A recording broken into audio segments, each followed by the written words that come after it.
Doctor Yunus, আপনার চরিত্র আমরা জানি।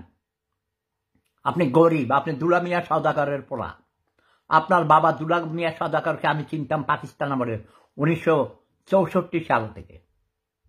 আপনার বাবা চট্টগ্রামের হাজী দানু মিয়া সওদাগরের কাছ থেকে কিছু সোনা নিয়ে যাইতেন, নিয়ে হাটাজারিতে নিয়ে বিক্রি করতে, তারপরে তার টাকা শোধ করত। আপনি স্কুলে পড়ার সময় একবেলা ঠিক মতো খাইতে পারেন নাই, গরিব ছিলেন, গরিব, ঠিক না? আপনার লোভ বেশি, ক্ষমতার লোভ। আপনি শুধু মানে উপহার। আমাকেও অগণিতবার সাহিত্যে নোবেল পুরস্কার দেওয়ার জন্য 3 বার প্রস্তাব দিয়েছে, আমি নেই না।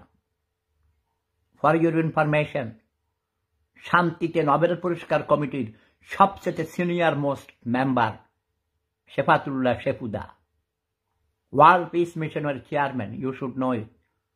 Doctor Yunus, be careful.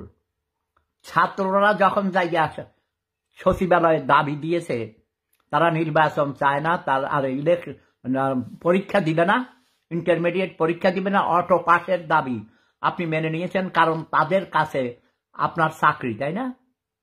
তারা ইচ্ছা করলে আপনাকে 1 মিনিটে কুইট করে দিতে পারে। আপনার ইচ্ছা মতো এনে যা খুশি তাই করছেন। আপনি কবে যাবেন সেটা বলেন, আপনাকে কোনো অনির্দিষ্ট সময় দেয়া হবে না। বাংলাদেশের রাজনীতিবিদরাই জানে কিভাবে দেশ পরিচালনা করবে। That is not your duty. আপনি জানেন কি করে তাবেদারি করতে হয়, মর্ধন করতে হয়। আপনি কত কোটি টাকা ক্লিন্টন পরিবারকে দিয়েছেন আমরা জানি। কতবার আপনার নোবেল পুরস্কারের প্রাথমিক প্রপোজাল রিজেক্ট হয়েছে আপনি জানেন। আমি নিজে 3 বার লাল কালি দিয়ে কেটে দিয়েছি আপনার নাম।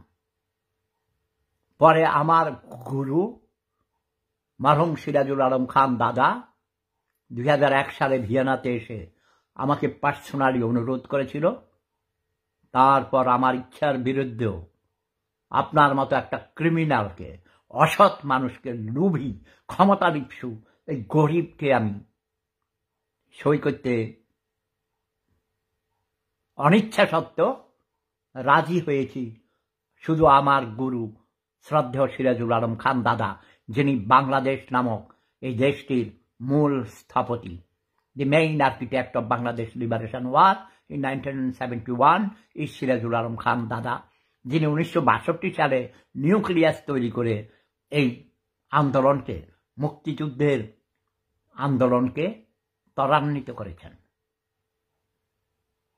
কাজেই আপনার থেকে যে আপনি মহান যুদ্ধ, মুক্তিযুদ্ধ চলাকালীন সময় কোথায় ছিলেন? রাশিয়ান তরুণীর সাথে লুলুপুলু খেলেছেন আমেরিকাতে, তাই না? বি কেয়ারফুল ডক্টর ইউনূস, আপনি দ্রুত ব্যাগে কেটে পড়ুন।